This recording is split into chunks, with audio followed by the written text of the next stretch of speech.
Hey everyone, today I'm going to show you how to turn this cheap basic boat seat into this rad, super cool, budget friendly bomber seat that you'd be proud to put in your hot rod if you had a body under your hot rod.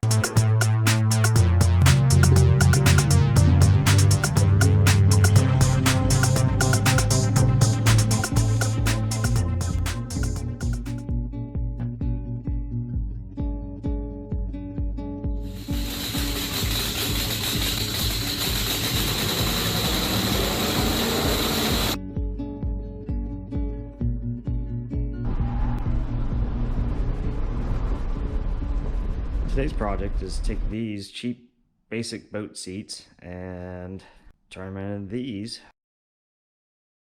for our T-bucket project.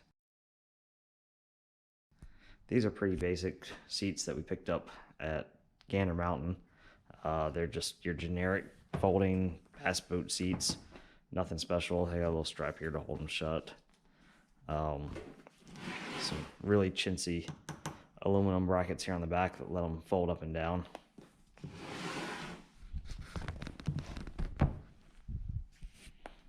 But the style of them I always thought was kind of cool. It's got this like faux weathered look to them, and you know, they're not that bad overall.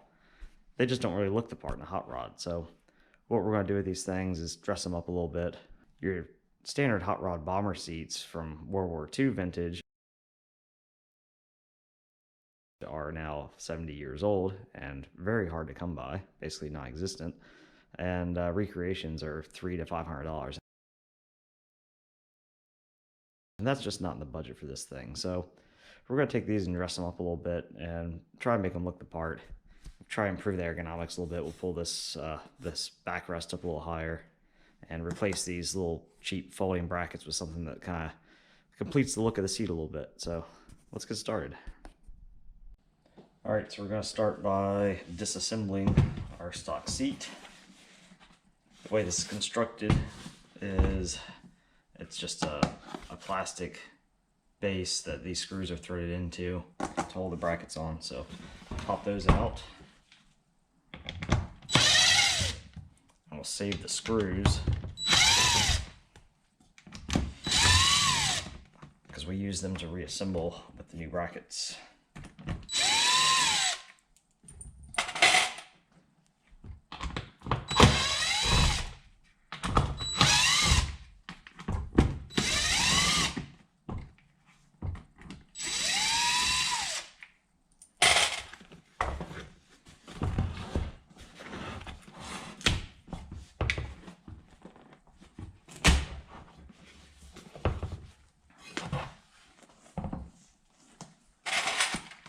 One of the other things we'll take off is this little strap that's meant to hold the seat down.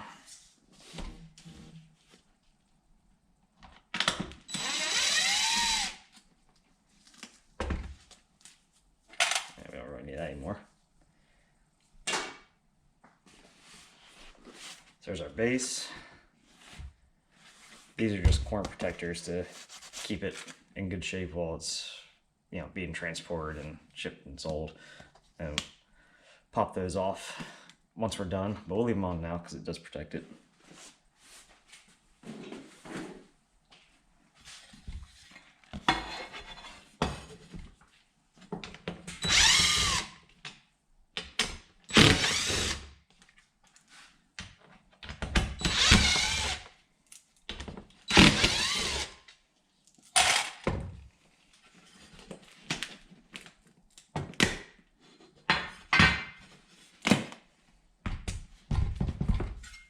All right, won't be needing these anymore. The next thing we'll do is we'll measure the locations of these screw holes where the existing brackets lined up, and we'll transfer those over to our new brackets.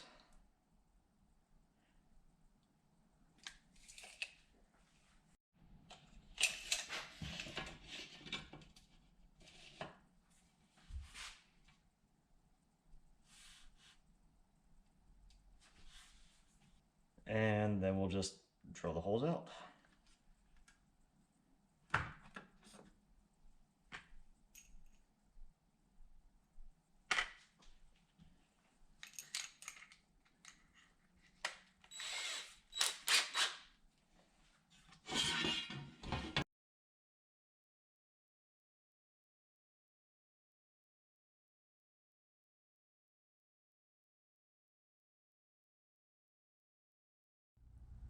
Alright, so after you have both our brackets drilled,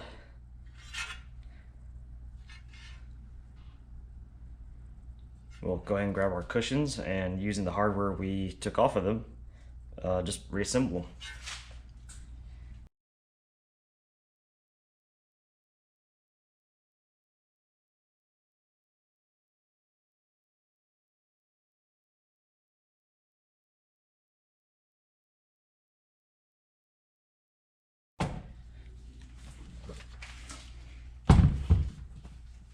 Alright, so we're almost done.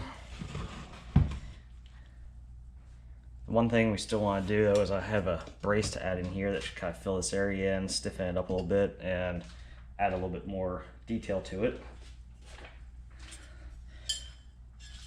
Now I didn't pre-drill these holes. I pre-drilled them in this part so they're nice and evenly spaced, but I didn't pre-drill any holes in these brackets when I made them because I wasn't sure about alignment side to side, if this was going to flare out, anything like that. So I did pre-drill pilot holes though. So what we'll do is sit this in here. Oh yeah, I think that's gonna look great. And then I'll mark these holes and drill them through, and then we'll come back in with rivets and we'll rivet these in place. Originally I was gonna mount this thing on the front face, but actually after looking at it, let me flip this around so you can see it in the camera. I think it's gonna look better if I mount it from the back. Yeah, I think that's a cleaner look in my opinion, so you don't see the edge of this plate.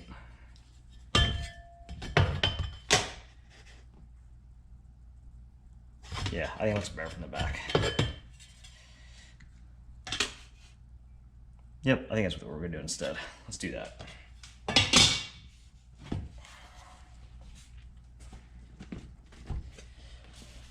As an added bonus, it'll be easier to measure and mark the holes.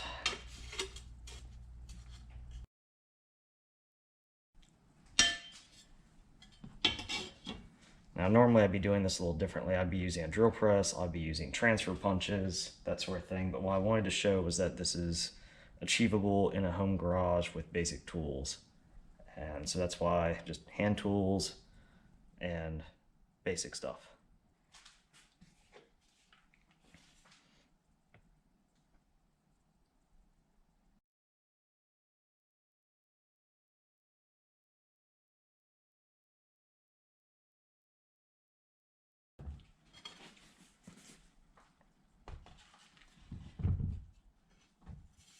All right, there we go. At least you can see the look of it. These will get replaced with rivets when I'm done, so you won't have screws sticking through here. But I think that looks awesome. I might change the design a little bit. If I do another set of these, I'll probably change this whole pattern. I kind of went a little crazy with the dimple die and end up with some like Swiss cheese looking thing here, but I think for the price you can't go wrong. I mean, to get a similar seat, commercially made, you're talking about a couple $100. And I have some scrap aluminum and $30 boat seats.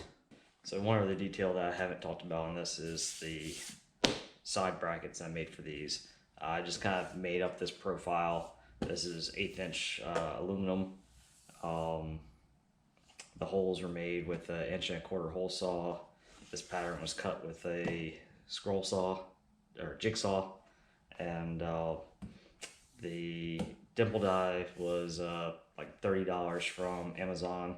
You can do that with a shop press, and the only thing that you really can't do probably at most home shops is these bends on the side. You need a decent brake to do that, and if you don't have access to a brake, then that's a pretty simple process that you can probably have pretty cheaply done at a local machine shop.